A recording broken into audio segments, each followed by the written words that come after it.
press the bell icon on the YouTube app and never miss another update. नमस्कार मित्रांनो, मी नामदेव जानकर.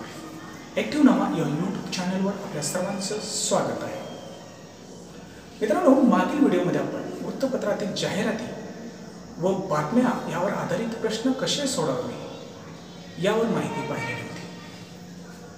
तर पूर्व उच्च प्राथमिक शिष्यवृत्ती परीक्षा इयत्ता 5वी या परीक्षेच्या तयारीमध्ये आज आपण शिकणार आहोत कविता व कवितेवर आधारित प्रश्न. चला तर आपण सुरुवात करूया. कवितेवर आधारित प्रश्न. हे प्रश्न सोडवायचे कसे, त्यासाठी कोणत्या गोष्टीचे पालन आपण केले पाहिजे, कोणत्या सूचना आपण लक्षात ठेवल्या पाहिजे, हे आपण सर्वप्रथम पाहूया. तर प्रथम आपण कविता काळजीपूर्वक वाचली पाहिजे, त्याचा अर्थ नीट समजून घेतला पाहिजे. त्यानंतर कवितेतील विशेष शब्दाकडे बारकाईने लक्ष दिले पाहिजे. कवितेवर किमान 3 प्रश्न विचारले जातात, हे आपण मागेही पाहिलेले आहे, आणि यात सुद्धा 3 प्रश्न विचारले जाते. प्रत्येक प्रश्नाचे सर्व पर्याय पारखून घ्या. उत्तरे लिहिताना संभ्रम निर्माण होईल असे काही करू नका. झाल्यास कवितेतील संबंधित भाग पुन्हा वाचा. यानंतर शेवटी पर्याय उत्तरातील पहिले उत्तर बरोबर वाटले असे तर लगेचही करू नका. सर्व पर्याय खात्री झाल्याशिवाय पर्याय क्रमांकाची वर्तुळ करू नका. तर आता कविता व त्यावर आधारित प्रश्न कसे सोडवायचे प्रत्यक्षात पाहूया. आता यानंतर मी एक कविता आपणास देत आहे, त्यावर आधारित प्रश्न सुद्धा खाली असतील.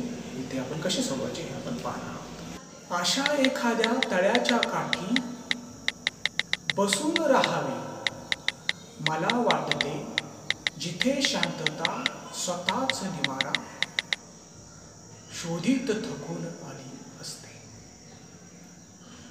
जळा आतला हिरवा गाळ निळ्याशी मिळून असतो काही, गळून पडत असता पान मुळी सळसळ करीत नाही.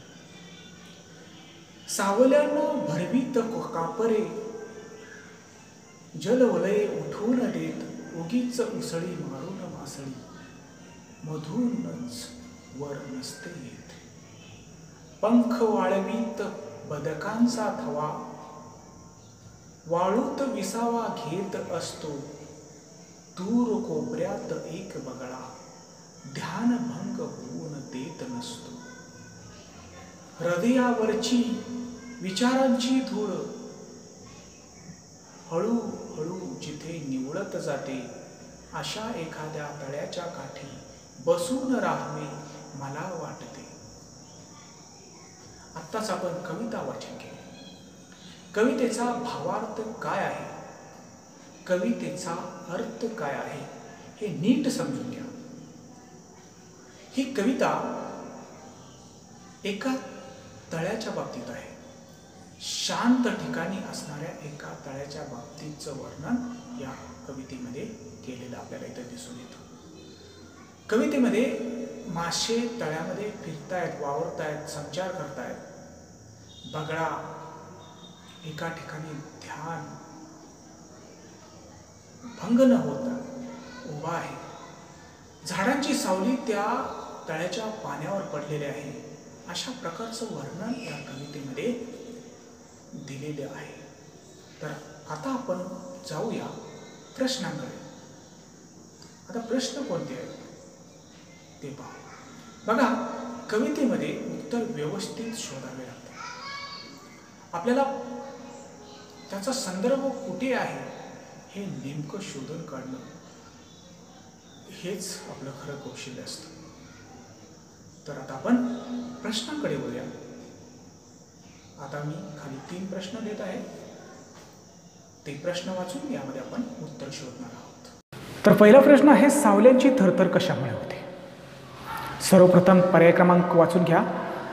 पहिला पर्याय क्रमांक आहे लाटामुळे, दुसरा आहे किनाऱ्यामुळे, तिसरा आहे बगळ्यामुळे, चौथा आहे तळ्यातील माशामुळे.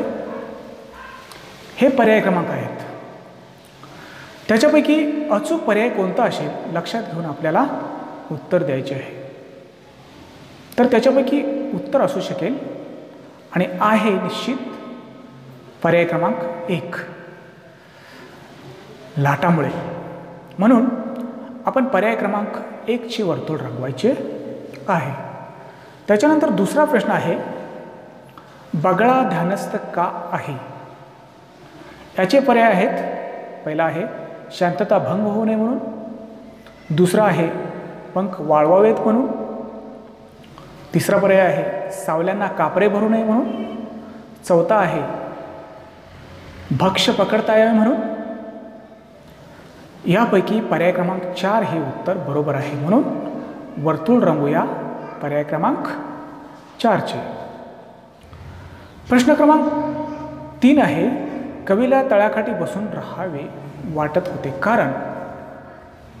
पर्याय आहे पहिला मासे मिळणार होते, दुसरा आहे मनावरची विचारांची धूळ निवळणार होती, तिसरा पर्याय आहे बगळ्याला भक्ष्य पकडताना पाहायचे होते, चौथा पर्याय आहे उसळी मारणारे मासे पाहायचे होते.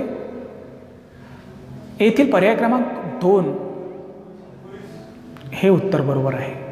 मनावरची विचारांची धूळ निवळणार होती म्हणून 2 नंबरचे वर्तुळ आपल्याला या ठिकाणी रंगवायचे आहे. तर मित्रांनो, आता आपण कवितेवर आधारित प्रश्न कसे सोडवावे याचं एक उदाहरण पाहिलं. अशी भरपूर उदाहरणे आपण सोडवू शकता.